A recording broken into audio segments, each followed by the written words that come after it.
This is a card which I gotta tell you, I mean, being in the market as long as some of us have been in it, this is a card which, for all intents and purposes, you know it could exist, but you've never seen one. The Credentials product, it had its inaugural release in 1996, very conveniently the same year that Kobe Bryant entered the league. And what we have is a card that, for all intents and purposes, might be his most coveted true rookie. It's one of the very early serial numbered cards. Credentials, when they issued that parallel from their Skybox product, they did what was a really an unheard of thing, especially in 1996, which is where they serial numbered all the cards. The production numbers were out of 499. This particular example is 260 of 499.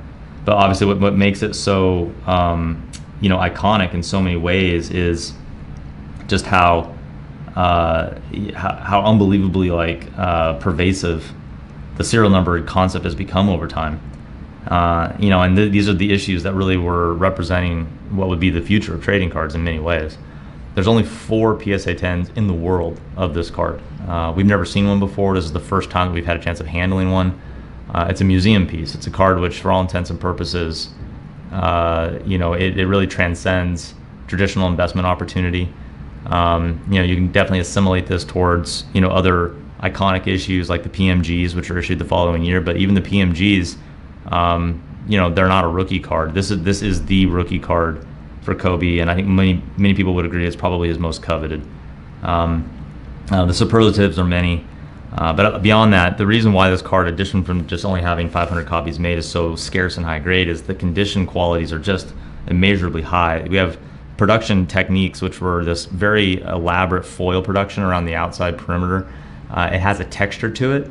There's a roughness, and those threads would oftentimes unravel, and we would get all kinds of flaws around the edging. This is about as pristine as I think I've ever seen. On top of that, the manufacturer cut, because we have this basically like a die cut window, which is borderline see-through, as you can see through it. I mean, this was a very aggressive style.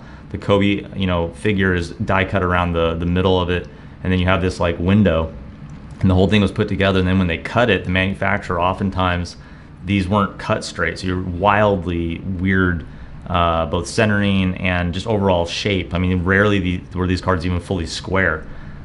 This is about as pristine as I think I've ever seen on the issue. Soup to nuts, it's just a beautifully preserved card that has these attributes which you just don't really see. Even the back with the full bleed green is so fragile. I mean, any touching, any wear of any kind would cause flaws, and it's just one of these things that you can go a long time before having a chance to view one of these. No card's perfect. I mean, we have maybe a 1 or 2 point centering shift right to left. From the back, have just a little bit of wear. You can see some of these fragment of this is just like debris, almost like from the inside the case, not exactly coming off the card or anything along those lines, but it's just very common for the issue as it was cut that you'd have that. It's just they just don't look like this. This is about as pristine as I think you're ever going to hope for. And again, with only 4 copies in the world, this is one that I just don't think there may not be another chance at it. We'll just leave it at that. So really one of the headliners that we're offering in this premiere auction. Who knows if we'll have another chance to offer one at any point in the future. But soup to nuts, all told, a very special offering that we're delighted to offer to the general public.